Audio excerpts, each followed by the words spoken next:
बाल महाभारत कथा में पिछले जो पार्ट थे उसमें हमने देखा कि कैसे शांतनु जो हस्तिनापुर के राजा थे, उनकी जो पत्नी थी वह थी गंगा, और गंगा के जो पुत्र थे वो थे देवव्रत। देवव्रत ही आगे चलकर भीष्म पितामह कहलाए। यहाँ तक हमने देखा था। आज हम यह पाठ पढ़ेंगे भीष्म प्रतिज्ञा, इसे हम आज पढ़ेंगे। तेजस्वी पुत्र को पाकर राजा प्रफुल्लित मन से नगर को लौटे और देवव्रत राजकुमार के पद को सुशोभित करने लगे। क्या है कि जैसे ही गंगा ने अपने 8वें पुत्र को शांतनु को दिया, तो शांतनु जो राजा थे वह अपने पुत्र को लेकर हस्तिनापुर लौट आए, और यही जो देवव्रत है वह राजकुमार के पद को सुशोभित करने लगे। 4 वर्ष और बीत गए।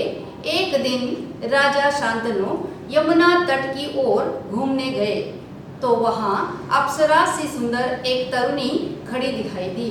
तरुणी का नाम सत्यवती था। 4 साल बीत गए। राजकुमार देवव्रत को लेकर आए हुए हस्तिनापुर में। अब जो है राजा जो है एक दिन जाते हैं यमुना तट की ओर, और यमुना तट के पास जाकर के क्या देखते हैं कि एक सुंदर सी अप्सरा यमुना तट के किनारे खड़ी हुई है, तरुणी सी खड़ी हुई है, और उस तरुणी का नाम है सत्यवती। गंगा के वियोग के कारण राजा के मन में जो विराग छाया हुआ था वह इस तरुणी को देखते ही विलीन हो गया।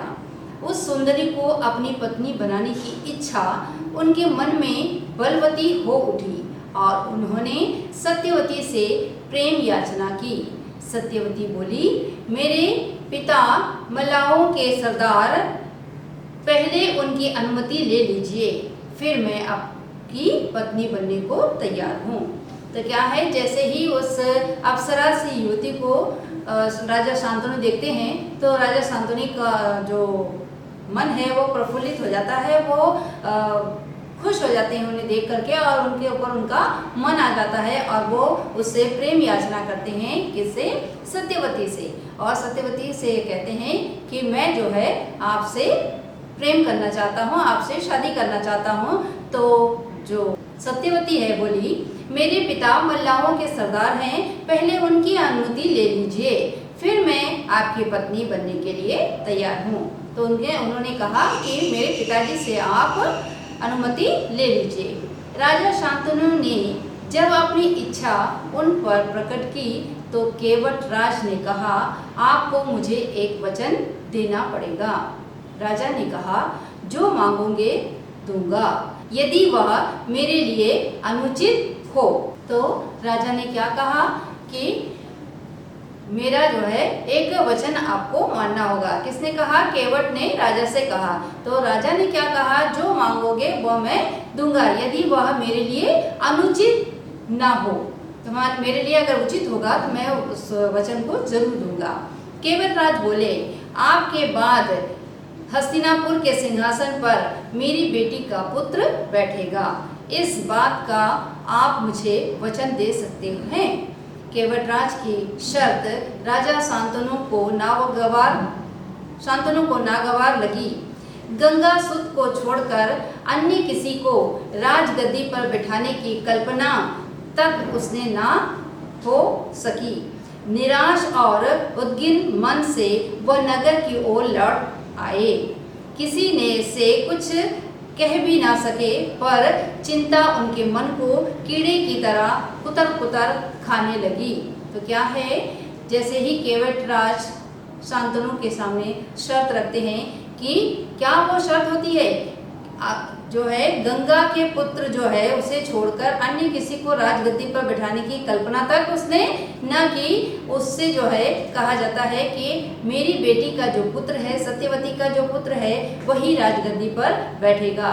यह सुनकर शांतनु को नागवार गुजरती है। नागवार गुजरना माने उनको पसंद नहीं आती है यह बात, क्योंकि वह तो गंगा पुत्र देवव्रत को ही राजगद्दी पर देखना चाहते थे। देवव्रत ने देखा कि उनके पिता के मन में कोई ना कोई व्यथा समाई हुई है। एक दिन उसने शांतनु से पूछा, पिताजी संसार का कोई भी सुख ऐसा नहीं है जो आपको प्राप्त ना हो, फिर भी इधर कुछ दिनों से आप दुखी दिखाई दे रहे हैं। आपको किस बात की चिंता है? तो देवव्रत देखते हैं कि उसके पिता शांतनु कुछ दिनों से बहुत दुखी हैं। उनका मन जो है वह व्यथा में समाया हुआ है, वह मन से जो है बहुत दुखी नजर आ रहे हैं। एक दिन उसने जो है देवव्रत ने शांतनु से पूछा, पिताजी संसार का कोई सुख ऐसा नहीं है जो आपके पास नहीं है, फिर भी मैं कुछ दिनों से देख रहा हूँ कि आप बहुत दुखी दिखाई दे रहे हो, क्या बात है? यद्यपि शांतनु ने गोल मोल बातें बताई, फिर भी कुशाग्र बुद्धि देवव्रत को बात समझते देर न लगी। उन्होंने राजा के सारथी से पूछताछ करके उस दिन केवटराज से यमुना नदी के किनारे जो बातें हुई थी उनका पता लगा लिया। पिताजी के मन की व्यथा जानकर देवव्रत सीधे केवटराज के पास गए और उनसे कहा कि वह अपनी पुत्री सत्यवती का विवाह महाराज शांतनु से कर दे। जो देवव्रत होते हैं वो राजा की मन स्थिति को समझ जाते हैं और समझने के बाद वो उनसे पूछते हैं, उनकी बातों से शांतनु जो बात कहते हैं वो गोल गोल बातें कहते हैं, उसे देख करके उनकी जिज्ञासा और बढ़ जाती है कि जरूर मेरे पिताजी के मन में कुछ दुख है। तो वो क्या करते हैं, उनके सारथी के पास चले जाते हैं। सारथी क्या है? राजा के जो रथ चलाते हैं उसे कहते हैं सारथी। तो सारथी के पास जाते हैं और जाकर के वो सारा हालचाल पूछते हैं कि केवटराज यमुना तट के किनारे केवटराज और मेरे पिताजी के बीच क्या बातें हुई थी। तब सारथी सारी बातों को बता देता है। जैसे ही उनको पता चलता है उनके पिताजी के दुखी होने का कारण, वह सीधे केवटराज के पास चले जाते हैं। केवटराज ने वही शर्त दोहराई जो उन्होंने शांतनु के सामने रखी थी। देवव्रत ने कहा, यदि तुम्हारी आपत्ति का कारण यही है तो मैं वचन देता हूँ कि मैं राज्य का लोभ नहीं करूँगा। सत्यवती का पुत्र ही मेरे पिता के बाद राजा बनेगा। तो क्या है, देवव्रत के सामने में केवटराज फिर वही वचन दोहराते हैं कि क्या वचन है कि मेरे जो बेटी सत्यवती है, सत्यवती से ही जो पुत्र होगा वही हस्तिनापुर पर राज करेगा। यह बात सुन करके देवव्रत सामने से कहते हैं, अगर आपके आपत्ति, आपके जो शंका है उसका कारण सिर्फ यही है तो मैं वचन देता हूँ कि मैं राज्य का लोभ कभी नहीं करूँगा। मैं राज्य की गद्दी पर बैठने का लोभ मैं कभी नहीं करूँगा, लालच मैं कभी नहीं करूँगा। सत्यवती का पुत्र ही मेरे पिता के बाद राजा बनेगा, यह कहते हैं।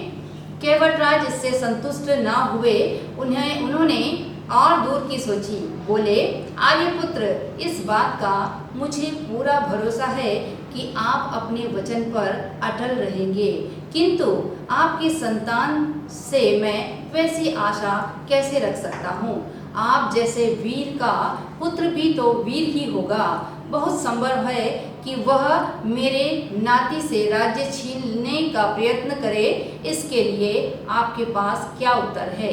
तो केवटराज जो है वह देवव्रत के जो बातें हैं उससे संतुष्ट नहीं होते हैं, खुश नहीं होते हैं, और वो कहते हैं कि ए आर्यपुत्र, आपकी इस बात पर मैं कैसे पूरा भरोसा कर लूँ, क्योंकि आपने तो वचन दे दिया, आप जो है वचन से अटल भी रहेंगे, आप वचन मानेंगे भी, किंतु आपकी जो संतान होगी ऐसी आशा उनसे कैसे रख सकता हूँ? और अगर आप जो है इतने वीर हो, भीष्म जो है, देवव्रत जो है वो बहुत ही वीर हैं, तो वो कहते हैं कि आप इतने वीर हो तो आपके जो पुत्र है वह भी बहुत वीर होगा। और ऐसा भी तो हो सकता है, ऐसा भी संभव है कि मेरे नाती जो है उनसे राज्य छीनने का प्रयत्न करे। कौन? आपके पुत्र। केवटराज का प्रश्न अप्रत्याशित था, उसे संतुष्ट करने का यही अर्थ हो सकता था कि देवव्रत अपने भविष्य का भी बलिदान कर दे, किंतु पितृभक्त देवव्रत इससे जरा भी विचलित नहीं हुए।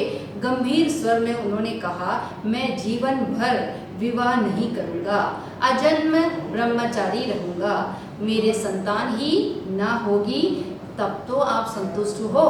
तो क्या है, देवव्रत क्षण भर भी नहीं सोचते हैं, क्योंकि वो पितृभक्ति पितृभक्ति का मतलब पिता से उनकी इतनी भक्ति होती है, इतनी प्रेम होती है कि वो ज़रा से भी देर नहीं लगाते हैं और कहते हैं कि अच्छा यही कारण है तो मैं आगे के लिए भी आपको वचन देता हूँ कि मैं जीवन भर विवाह नहीं करूँगा, आजीवन ब्रह्मचारी रहूँगा और मेरे संतान ही नहीं होंगे। अब तो आप संतुष्ट है ना केवटराज? वो केवटराज से पूछते हैं। किसी को आशा ना थी कि तरुण कुमार ऐसी कठोर प्रतिज्ञा करेंगे। देवव्रत ने भयंकर प्रतिज्ञा की थी, इसलिए उस दिन से उनका नाम ही भीष्म पड़ गया। केवटराज से सआनंद अपनी पुत्री को देवव्रत के साथ विदा किया। तो क्या है, जो कभी आशा नहीं किया जा सकता उस तरह से तरुण कुमार जो है ऐसी कठोर प्रतिज्ञा भीष्म प्रतिज्ञा किया था, इसी से उनका नाम पड़ गया भीष्म। तो क्या है, ऐसी प्रतिज्ञा कर देते हैं कि मैं जीवन भर ब्रह्मचारी रहूंगा। अब तो आप संतुष्ट है? तो क्या करते हैं, केवटराज जो है वो बहुत ही आनंद के साथ अपनी पुत्री को भेज देते हैं। किसके साथ? देवव्रत के साथ। सत्यवती से शांतनु के 2 पुत्र हुए, चित्रांगद और विचित्रवीर्य। जैसा कि हमने इस वंश वृक्ष में भी देखा कि सत्यवती से 2 पुत्र, सत्यवती और शांतनु, राजा शांतनु की पत्नी बनी सत्यवती, और सत्यवती से 2 पुत्र हुए, एक चित्रांगद और दूसरा विचित्रवीर्य। शांतनु के देवावासन पर चित्रांगद हस्तिनापुर के सिंहासन पर बैठे और उनके युद्ध में मारे जाने पर विचित्रवीर्य की 2 रानियां थी, अंबिका और अंबालिका। अंबिका के पुत्र थे धृतराष्ट्र और अंबिका के पांडु। धृतराष्ट्र के पुत्र कौरव कहलाए और पांडु के पांडव। महात्मा भीष्म शांतनु के बाद से कुरुक्षेत्र युद्ध का अंत होने तक उस विशाल राजवंश के सामान्य कुल नायक और पूज्य बने रहे। शांतनु के बाद कुरुवंश का क्रम यह रहा। तो क्या है, भीष्म जो है वह कब तक, वो कुरुक्षेत्र युद्ध जब हुआ तब तक के लिए वो क्या बने रहे? सामान्य कुल नायक बने रहे, क्योंकि जो देवव्रत है वही भीष्म है। तो यहाँ पर विचित्रवीर्य हस्तिनापुर के राजा बन गए। तो उसके बाद क्या हुआ कि ये जो देवव्रत है, भीष्म है, वह जो है कुल नायक ही बने रहे कुरुक्षेत्र के युद्ध तक, महाभारत के युद्ध तक जो है वो ये सिर्फ कुल नायक और बहुत ही पूज्य बने रहे, उनका बहुत ही सम्मान रहा। बच्चों, हमने इस कथा में देखा कि कैसे देवव्रत जो गंगा और शांतनु के पुत्र थे वही आगे चलकर भीष्म बने, भीष्म पितामह कहलाए। और सत्यवती के जो पुत्र थे चित्रांगद की मृत्यु के बाद विचित्रवीर्य जो है वो राजा बनते हैं। विचित्रवीर्य और जो भीष्म है वो दोनों भाई भाई होते हैं, लेकिन विचित्रवीर्य ही जब राज सिंहासन पर बैठते हैं और इसने भीष्म जो है उन्होंने प्रतिज्ञा कर ली थी, मुझे राजपाट से कोई मतलब नहीं होगा, मैं जो है राजपाट नहीं करूंगा, मैं राजा नहीं बनूंगा। तो विचित्रवीर्य ही हस्तिनापुर के राजा कहलाते रहे। हम आगे देखेंगे कि अम्बा और भीष्म, महाभारत की कथा में अम्बा और भीष्म, इनको हम पढ़ेंगे। सत्यवती के पुत्र चित्रांगद बड़े ही वीर परंतु स्वेच्छाचारी थे। एक बार किसी गंधर्व के साथ युद्ध हुआ, उसमें वह मारे गए। उनके कोई पुत्र ना था, इसलिए उनके छोटे भाई विचित्रवीर्य हस्तिनापुर की राजगद्दी पर बैठे। विचित्रवीर्य की आयु उस समय बहुत छोटी थी, इस कारण उनके बालिग होने तक राजकाज भीष्म को ही संभालना पड़ा। तो क्या है, सत्यवती के जो पुत्र थे, पहले पुत्र चित्रांगद को राजगद्दी दी गई थी और उनका जो है गंधर्व के साथ युद्ध हुआ और युद्ध में वो मारे गए। उनके कोई पुत्र ना था, उनका कोई भी बेटा नहीं था, इसलिए जो है राजगद्दी पर विचित्रवीर्य, उनके जो छोटे भाई है, उनको बिठा दिया गया। वह बहुत ही छोटे थे आयु में, इसलिए राजकाज जो है वह भीष्म देखते थे, लेकिन बाद में विचित्रवीर्य ही हस्तिनापुर के राजा बने। जब विचित्रवीर्य विवाह के योग्य हुए तो भीष्म को उनके विवाह की चिंता हुई। उन्हें खबर लगी कि काशीराज की कन्याओं का स्वयंवर होने वाला है। यह जानकर भीष्म बड़े खुश हुए और स्वयंवर में सम्मिलित होने के लिए काशी रवाना हो गए। जैसे मैंने यहाँ लिखा हुआ है, काशीराज, काशी के जो राजा हैं उनकी 3 पुत्री थी। पहली अम्बा, दूसरा अंबिका, तीसरा अंबालिका। 3 पुत्रियों का नाम है अम्बा, अंबिका, अंबालिका। ये 3 पुत्रियां थी काशी के राजा के। और जैसे ही विचित्रवीर्य विवाह के योग्य हुए तो भीष्म जो है वो चाहते थे कि इनका विवाह करा दिया जाए। तभी उन्हें पता चला कि काशीराज जो है उनकी 3 पुत्रियां हैं और तीनों पुत्रियों का स्वयंवर होने जा रहा है। जब ये बात भीष्म को पता चलती है तो भीष्म उस स्वयंवर में सम्मिलित होने के लिए चले जाते हैं। देश विदेश के अनेक राजकुमार उस स्वयंवर में भाग लेने के लिए आए थे। राजपुत्रियों को पाने के लिए आपस में बड़ी स्पर्धा थी। तो क्या है, देश विदेश अलग अलग देशों से जो है सभी राजकुमार आए हुए थे, सभी राजा राजकुमार सभी लोग आए हुए थे। और जो ये राजकुमारियां हैं, राजपुत्रियां हैं, इनके साथ इनको पाने के लिए आपस में जो थी बहुत प्रतियोगिता थी, स्पर्धा थी। इस वजह से जो है सारे राजा जो है वहाँ पर उपस्थित थे। क्षत्रियों में भीष्म की प्रतिज्ञा की प्रतिष्ठा अद्वितीय थी। उनके महान त्याग और भीष्म प्रतिज्ञा का हाल सब जानते थे। इसलिए जब वह स्वयंवर मंडप में प्रविष्ट हुए तो राजकुमारों ने सोचा कि वह सिर्फ स्वयंवर देखने के लिए आए होंगे, परंतु जब स्वयंवर में सम्मिलित होने वालों में भीष्म ने भी अपना नाम दिया तो अन्य राजकुमारों को निराश होना पड़ा। उनको क्या पता था कि दृढ़व्रती भीष्म अपने लिए नहीं वरन अपने भाई के लिए स्वयंवर में सम्मिलित हुए हैं। तो क्या है, क्षत्रियों में जो है भीष्म बड़ी प्रतिष्ठा रखते हैं और उनकी प्रतिष्ठा जो है वो बहुत ही अलग स्थान रखता है। इस वजह से जो है भीष्म को देख करके, भीष्म बहुत ही बड़े वीर योद्धा थे, उनको देखकर भी सारे राजकुमार जो है वो चिंता नहीं करते हैं, क्योंकि उनको पता है कि ये जो है ये तो ब्रह्मचारी हैं, ये हमारी स्पर्धा में नहीं आएंगे। लेकिन कुछ समय बाद जब स्पर्धा के लिए भीष्म भी अपना नाम लिखाते हैं तब राजकुमारों में जो है एक चिंता आ जाती है कि अब क्या होगा, अब तो भीष्म भी सम्मिलित हो रहे हैं। लेकिन सबको पता था कि भीष्म जो है वो स्वयं अपने लिए रानियां चुनने नहीं आए हैं, बल्कि अपने जो भाई है विचित्रवीर्य उनके लिए यह स्वयंवर में आए हुए हैं। सभा में खलबली मची, चारों ओर से भीष्म की फतिया कसी जाने लगी। माना कि भरतवंशी भीष्म बड़े बुद्धिमान और विद्वान है, स्वयंवर से इन्हें क्या मतलब, इनके प्रण का क्या हुआ, जीवन भर ब्रह्मचारी रहने की इन्होंने जो प्रतिज्ञा की थी क्या वह झूठी थी। इस भांति सब राजकुमारों ने भीष्म की हंसी उड़ाई, यहाँ तक कि काशीराज की कन्याओं ने भी भीष्म की तरफ से दृष्टि फेर ली और उनकी अवहेलना करके आगे की ओर चल दी। तो क्या है, सभी लोग जो है वो कहते हैं कि ये तो प्रतिज्ञाधारी है, या तो जो है भीष्म प्रतिज्ञा कर चुके हैं, क्या वह सब झूठी थी, फिर ये स्वयंवर में कैसे उपस्थित है। यह सोचते हुए जो है जो काशीराज की जो पुत्रियां हैं वह भी जब इनके बगल से होकर के जाती हैं तो अपने जो चेहरे हैं उसको दूसरी तरफ फेर लेती हैं और उनके तरफ से चली जाती हैं, क्योंकि वो तो सोचती हैं कि भीष्म जो है वह प्रतिज्ञा से वो बंधे हुए हैं। भीष्म इस अवहेलना को सह न सके, उन्होंने सभी राजकुमारों को हराकर तीनों राजकन्याओं को बलपूर्वक रथ पर बिठा लिया और हस्तिनापुर को चल दिए। सौभ देश का राजा शाल्व बड़ा वीर था। काशीराज की सबसे बड़ी कन्या अम्बा उस पर अनुरक्त थी और उसकी मन ही मन अपना पति मान चुकी थी। शाल्व ने भीष्म के रथ का पीछा किया और उसको रोकने का प्रयत्न किया। इस पर भीष्म और शाल्व के बीच घोर युद्ध छिड़ गया। भीष्म ने उसे हरा दिया, किंतु काशीराज की कन्याओं की प्रार्थना पर उसे जीवित ही छोड़ दिया।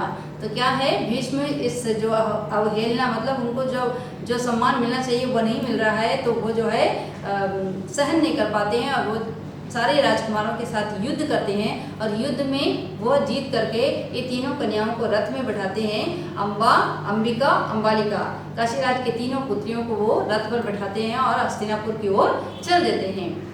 जब साल्व जो है वो देखते हैं तो वो जो है भीष्म के जो रथ है उसका पीछा करते हैं और उसको रोकने का प्रयत्न करते हैं। इस पर भीष्म और जो साल्व है उनके दोनों के बीच में जो है बहुत युद्ध होता है, महायुद्ध होता है और युद्ध के बाद साल्व हार जाते हैं।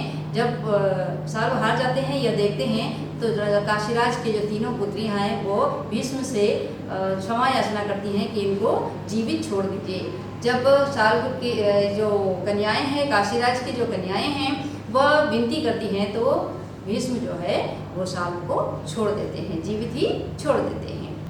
भीष्म काशीराज की कन्याओं को लेकर हस्तिनापुर पहुंचे। विचित्रवीर्य के विवाह की सारी तैयारी हो जाने के बाद जब कन्याओं को विवाह मंडप में ले जाने का समय आया तो काशीराज की बड़ी बेटी अम्बा एकांत में भीष्म से बोली, गंगे, मैंने अपने मन में सौव देश के राजा साल्व को अपना पति मान लिया था। इसी बीच आप मुझे बलपूर्वक यहाँ ले आए।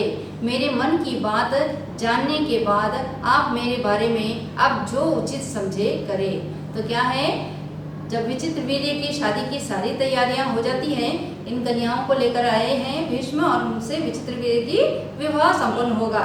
जो सारी तैयारियां हो जाती है और इन कन्याओं को ले जाया जाता है, तब उस समय जो काशीराज की सबसे बड़ी पुत्री होती है अम्बा यह कहती है कि मैं एकांत में भीष्म से बात करना चाहती हूँ और वो उनसे कहती है भीष्म से, हे गंगे, मैंने अपने मन में सौव देश के राजा साल्व को मन ही मन अपना पति मान चुकी हूँ मैं, और आपने जो है मुझे बलपूर्वक वहाँ से हस्तिनापुर ले आए हैं। अब मैंने अपने मन का सारी बात जो है मैंने आपको बता दी है। अब आप इस बारे में जो भी करें वो बहुत उचित ही मैं समझूंगी। भीष्म को अम्बा की बात जची। उन्होंने अम्बा को उसकी इच्छा अनुसार उचित प्रबंध के साथ साल्व के पास भेज दिया और अम्बा की दोनों बहनों अंबिका और अंबालिका का विचित्रवीर्य के साथ विवाह करा दिया। तो क्या करते हैं, जब भीष्म को पता चलता है कि अम्बा जो है वह साल्व से मन ही मन उसे जो है वह पति मान चुकी है, वह सीधे से बता देती है, तब उनको भीष्म के मन में जो है अम्बा के लिए बहुत अच्छा लगता है कि उसने सच बात बता दी। उसके बाद अम्बा को उसकी इच्छा के अनुसार बहुत उचित प्रबंध करते हैं कि किस तरह से इन्हें साल्व के पास भेजा जा सके, और अम्बा को साल्व के पास भेज देते हैं और साथ ही विचित्रवीर्य और अंबिका और अंबालिका के साथ इनका विवाह करा देते हैं। अपने छोटे भाई का काशीराज की जो पुत्रियां हैं अंबिका और अंबालिका से विवाह संपन्न हो जाता है। अम्बा अपने मनोनीत वर सौव राज्य साल्व के पास गई और सारा वृतांत कह सुनाया। उसने कहा, राजन, मैं आपको ही अपना पति मान चुकी हूँ। मेरे अनुरोध से भीष्म ने मुझे आपके पास भेजा है। आप मुझे अपनी पत्नी स्वीकार कर लें। तो क्या करती है अम्बा जो है वो जाती है, सौव देश जाती है और जाकर के वहाँ साल्व से के पास जाती है और सारा कहानी, सारा वृतांत, सारी जो बातें हैं वहाँ से लेकर के काशीराज के पास से लेकर के हस्तिनापुर में जाने तक की सारी कहानियाँ साल्व को कहती है। और वो कहती है कि मैंने भीष्म से जब ये बात बताई तो भीष्म ने मुझे जो है आपके पास भेज दिया है। अब आप जो है मुझे अपनी पत्नी स्वीकार कर ले। पर साल्व ना माना। उसने अम्बा से कहा, सारे राजकुमारों के सामने भीष्म ने मुझे युद्ध में पराजित किया और तुम्हें बलपूर्वक हरण करके ले गए। इतने बड़े अपमान के बाद मैं तुम्हें कैसे स्वीकार कर सकता हूँ। तुम्हारे लिए अब उचित यही है कि तुम भीष्म के पास जाओ और उनकी सलाह के मुताबिक ही काम करो। तो क्या कहते हैं, साल्व कहते हैं कि कैसे मैं तुम्हें अपना पत्नी मान लूं, क्योंकि सारे राजकुमारों के सामने जो है भीष्म ने मुझे हरा करके तुम्हें हर ले गया था, तुम्हें हस्तिनापुर ले गए थे, और जो राजा हर ले जाता है उससे मैं कैसे विवाह कर सकता हूँ। इसलिए अब तुम भीष्म के पास ही चले जाओ और भीष्म ही इसका निर्णय करेंगे कि अब तुम्हारे साथ क्या होगा। बेचारी अम्बा हस्तिनापुर लौट आई और भीष्म को सारा हाल कह सुनाया। उन्होंने विचित्र वीर्य से कहा, वत्स, राजा साल्व अम्बा को स्वीकार नहीं करता। इससे विदित होता है कि उसकी इच्छा अम्बा को पत्नी बनाने की नहीं थी। अब उसके साथ तुम्हारा विवाह करने में कोई आपत्ति नहीं रही है, पर विचित्र वीर्य अम्बा के साथ विवाह करने को राजी न हुए। तो क्या है, जब अम्बा हस्तिनापुर लौट आती है और लौट आकर के भीष्म को कहती है कि साल ने जो है शादी से इनकार कर दिया है, तब भीष्म जो है वो विचित्रवीर्य के पास जाते हैं और कहते हैं कि वत्स, राजा साल्व जो है वो उसने अम्बा से शादी करने से इनकार कर दिया। अब जो है आपसे ही अम्बा की मैं विवाह करा दूंगा। तो क्या है, विचित्रवीर्य अम्बा से विवाह नहीं करना चाहते थे। बेचारी अम्बा ना इधर की रही ना उधर की, कोई और रास्ता ना देख वह भीष्म से बोली, गंगे, मैं तो दोनों ओर से ही गई, मेरा कोई भी सहारा ना रहा। आप ही मुझे हर लाए थे, अतः आपका कर्तव्य है कि आप मेरे साथ विवाह कर ले। तो क्या है, अम्बा जो है वो कहती है कि मैं तो ना इधर की रही ना उधर की रही, मैं कहीं की भी नहीं रही, तो कोई रास्ता मुझे नहीं दिख रहा है। गंगे, मैं तो दोनों ओर से मैं गई, ना तो साल ने मुझे अपनाया ना ही विचित्रवीर्य ने मुझे अपनाया। अब आप ही मुझे हर लाए थे। कहती है कि भीष्म, आप ही मुझे हर लाए थे, अब आपका यह कर्तव्य है कि अब आप जो है मेरे साथ ब्याह कर ले। भीष्म ने उसकी बात ध्यान से सुनी और अपनी प्रतिज्ञा की याद दिलाकर बोले, अपनी प्रतिज्ञा तो मैं नहीं तोड़ सकता। उन्होंने अम्बा की परिस्थिति समझकर विचित्रवीर्य से दोबारा आग्रह किया, पर वह न माना। भीष्म ने अम्बा को फिर समझाया और कहा कि सौराज्य साल्व के ही पास जाओ और एक बार फिर प्रार्थना करो। लाचार अम्बा फिर साल्व के पास गई और उसकी बहुत मिन्नतें की, लेकिन दूसरे की जीती हुई कन्या को स्वीकार करने से सौराज ने साफ इनकार कर दिया।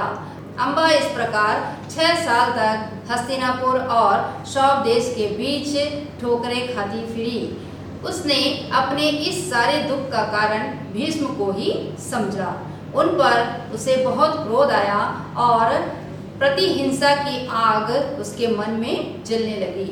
तो क्या है, अम्बा से भीष्म फिर कहते हैं कि फिर एक बार आप सौभ देश जाइए और जा करके साल्व से एक बार फिर बातचीत कीजिए।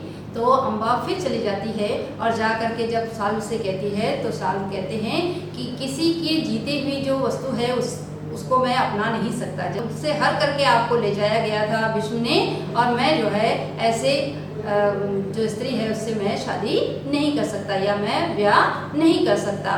फिर जो है अम्बा वापस हस्तिनापुर आ जाती है। इस प्रकार वह 6 वर्ष तक हस्तिनापुर और सौभ देश जाती रहती है। उसके बाद जो है उसका मन में यह आ जाता है कि मेरी इस स्थिति का कारण जो है वह भीष्म है, और वह जो है प्रतिहिंसा मतलब क्या है कि वह हिंसा की आग में जो है वो जलने लगती है। उसे बहुत अंदर से क्रोध आता है, वो क्रोध में जो है वो जलने लगती है कि मेरे साथ ये जो गलत हुआ है यह जो है भीष्म की वजह से हुआ है। भीष्म से बदला लेने की इच्छा से वह कई राजाओं के पास गई और उनको अपना दुखड़ा सुनाया। भीष्म से युद्ध करके उनका वध करने की उसने राजाओं से प्रार्थना की, पर राजा लोग तो भीष्म के नाम से ही डरते थे। किसी में इतना साहस न था कि भीष्म से युद्ध करे। क्षत्रिय से एकदम निराश होकर अम्बा ने तपस्वी ब्राह्मणों की शरण ली। तपस्वियों ने कहा, बेटी तुम परशुराम के पास जाओ, वे तुम्हारी इच्छा अवश्य पूरी करेंगे। तब ऋषियों की सलाह पर अम्बा परशुराम के पास गई। भीष्म से बदला लेने की जो इच्छा है वह दिन बर दिन बढ़ती जा रही थी अम्बा के मन में, और वह कई राजाओं के पास जाती और अपना दुखड़ा सुनाती कि मेरे साथ ऐसे ऐसे हुआ, भीष्म ने ऐसे मुझे जो है युद्ध में हराकर मुझे ले आए और मुझसे शादी भी नहीं किया। यह कहती है और कहती है कि मेरी एक ही इच्छा है कि आप सभी जो है भीष्म से युद्ध करें और उनका वध करें। वह मन में ठान चुकी थी कि अब कैसे भी हो भीष्म का वध होना चाहिए। सारे राजा जो है वह भीष्म से डरते थे। भीष्म जो है एक बहुत ही वीर योद्धा थे, उनसे वो सारे राजा जो है वो डरते थे, वो युद्ध नहीं करना चाहते थे। तो सभी जो राजा हैं सभी ने मिलकर के इनको अम्बा को जो है एक परामर्श देते हैं कि आप जो है तपस्वियों के पास जाइए या ऋषियों के पास जाइए, उनके पास इसका कोई निदान होगा। क्षत्रियों से निराश होकर अम्बा जो है वह जाती है ब्राह्मणों के पास, और ब्राह्मणों के पास जब जाती है तो तपस्वियों ने भी जो कहा कि बेटी तुम परशुराम के पास जाओ और वही जो है तुम्हारी अवश्य मदद कर सकते हैं या आपकी जो है अवश्य इच्छा पूरी कर सकते हैं। तब ऋषियों की सलाह से वह अम्बा जो है परशुराम के पास जाती है। अम्बा की करुण कहानी सुनकर परशुराम का हृदय पिघल गया। उन्होंने दर्द स्वर में कहा, काशीराज कन्ये, तुम मुझसे क्या चाहती हो? अम्बा ने कहा, ब्राह्मण वीर, मेरी प्रार्थना केवल यही है कि आप भीष्म से युद्ध करें। मैं आपसे भीष्म के वध की भीख मांगती हूँ। तो अम्बा जो है जब जाती है तो परशुराम कहते हैं कि मुझसे आप क्या चाहती हो? तो वो अम्बा कहती है कि ब्राह्मण वीर, मैं आपसे प्रार्थना करती हूँ कि आप जो है भीष्म से युद्ध करें और भीष्म का वध कर दे। मैं भीख मांगती हूँ इस बात के लिए। परशुराम को अम्बा की प्रार्थना पसंद आई। बड़े उत्साह के साथ वह भीष्म के पास गए और उन्हें युद्ध के लिए ललकारा। दोनों कुशल योद्धा थे और धनुष विद्या के जानकार भी। दोनों ही जितेंद्रिय और ब्रह्मचारी थे। समान योद्धाओं की टक्कर थी। कई दिनों तक युद्ध होता रहा, फिर भी हार जीत का निश्चय ना हो सका। अंत में परशुराम ने हार मान ली और उन्होंने अम्बा से कहा, जो कुछ मेरे वश में था कर चुका, अब तुम्हारे लिए यही उचित होगा कि तुम भीष्म ही की शरण लो। परशुराम भी एक अच्छे योद्धा हैं, धनुर्धारी हैं, और भीष्म भी। तो दोनों के बीच बहुत दिनों तक युद्ध चलती है। युद्ध हार जीत के बगैर ही खत्म हो जाती है और परशुराम जो है वह थक जाते हैं और थक करके कहते हैं जाकर के अम्बा से कि अब मेरे वश में जो कुछ था मैंने किया, अब आप जो है भीष्म के ही पास जाकर के शरण ले लो। पर अम्बा ऐसी बातों से कब विचलित होने वाली थी। उसने वन में जाकर फिर तपस्या शुरू की और तपोबल से स्त्री रूप छोड़कर पुरुष बन गई और उसने अपना नाम शिखंडी रख लिया। क्या करती है वो?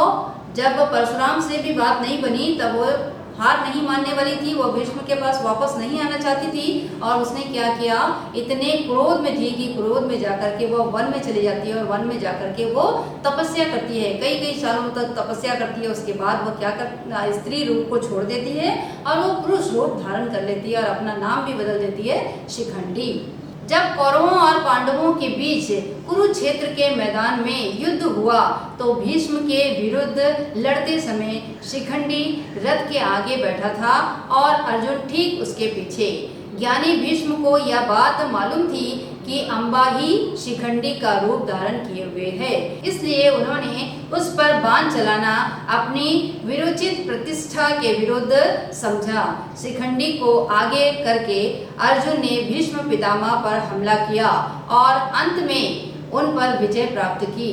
जब भीष्म आहत होकर पृथ्वी पर गिरे तब जाकर अम्बा का क्रोध शांत हुआ।